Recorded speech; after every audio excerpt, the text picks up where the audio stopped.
Hey guys, so you've gotten to watch a video made by much more professional people than myself about claim and about evidence. But I wanted to kind of add my own here for reasoning when we talk about claim, evidence, and reasoning paragraphs. So before we get started, maybe here, there we go. How do I add reasoning to my claim and my evidence? Well, let's review first what claim and evidence are. And you already put this on your hyperdoc, your definition.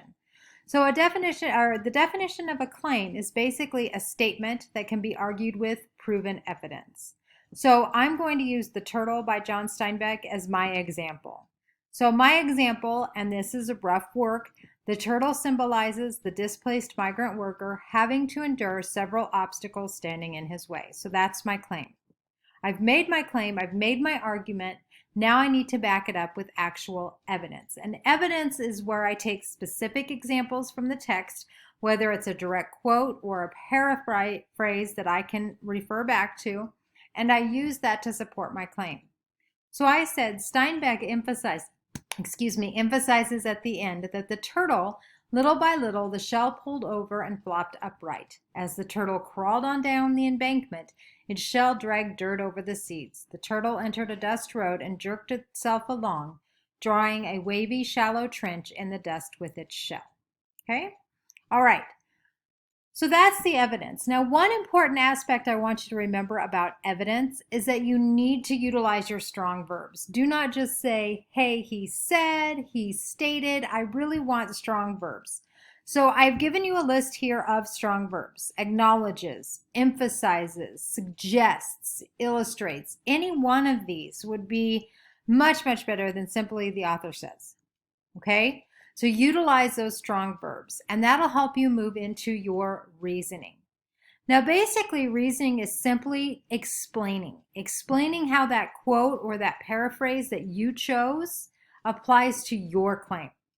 So I could say something very simple like, this shows my claim because it uses the turtle to talk about the migrant worker. The migrant worker and the turtle are alike in their determination. Okay, so did I really explain why the quote mattered? Was I specific? No, I was not. So I'm going to make my claim stronger. So when I make a stronger claim, I want to make sure I restate my claim, I explain the importance, and then I show how the quote added a layer of complexity. So it makes me sound really smart. Okay, and again, are these perfect? No. That is going to be my claim here is none of these are perfect. I've proofread them, but not proofread them enough. So a stronger one might be, this fits my claim because the turtle managed to flip himself off of his back. Now here's my restating the claim. Much like the migrant worker misplaced off of his farm had to get himself and his family back on their feet after having their world turned upside down. It also uses the seeds to show what part the migrant worker left behind as he carried all of his belongings down the, quote, dusty road to his new home. Now my importance. This demonstrates the perseverance of the migrant worker in spite of circumstances that have attempted to deter him. Steinbeck's use, here's my complexity, use of the turtle shows the readers how determined the migrant workers had to be. So that made my claim a little bit stronger. So I've done my evidence, I've done my claim, I've added my reasoning. Now I want to put them all together, and that's what you are going to do. Okay, so my paragraph is up on the screen. In John Steinbeck's chapter of the turtle symbolizes the displaced migrant worker.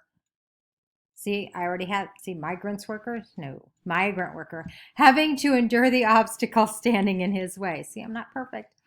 In the final paragraph of the chapter, Steinbeck illustrates the turtle in the phrase, little by little, the shell pulled over and flopped upright. As the turtle crawled on down the embankment, its shell dragged dirt over seats. The turtle entered a dusty road, dusty road and jerked itself along, drawing a wavy, shallow trench in the dust with its shell. Now I'm going to explain. This fits my claim because the turtle managed to flip himself off of his back, much like the migrant worker misplaced off of his farm had to get himself and his family back on their feet after having their world turned upside down. It also uses the seeds to show what part the migrant worker got left behind as he carried all of his belongings down the dusty road to his new home. This demonstrates the perseverance of the migrant worker in spite of circumstances that have attempted to deter him. Now my layer of complexity. Steinbeck's use of a turtle shows readers how determined the migrant workers had to be. The symbolism illustrates the migrant worker carrying his entire world in tiny junker cars, like a turtle carries his world in its shell. The workers had unknown obstacles they faced daily. Yet much like the turtle, the old humorous eyes, I put those in quotes, looked ahead, maybe in hopes of a brighter future. Now this was a little bit easier for me to do because I have read Grapes of Wrath. It is one of my favorite novels, and we will read it next year as seniors. I absolutely love this novel, and the turtle chapter in it is a great illustration. Now it's going to be your turn.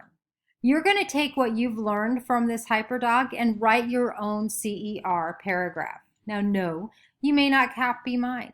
Maybe as you read the turtle, you could see the turtle symbolizing something else. Maybe it's teenagers. Maybe it's something going on with the quarantine and the pandemic right now. Who knows? Be creative. Think outside the box. You could also use the song by Woody Guthrie, The Dust Bowl Blues. If you connected more with that, use that for your CER paragraph. Have fun with this. Challenge yourself with this. And again, if you're frustrated, what do? That's right. You get a hold of me, because I would love to hear from you. There is no question too dumb, and I miss you guys so much. I would give anything to hear your voices.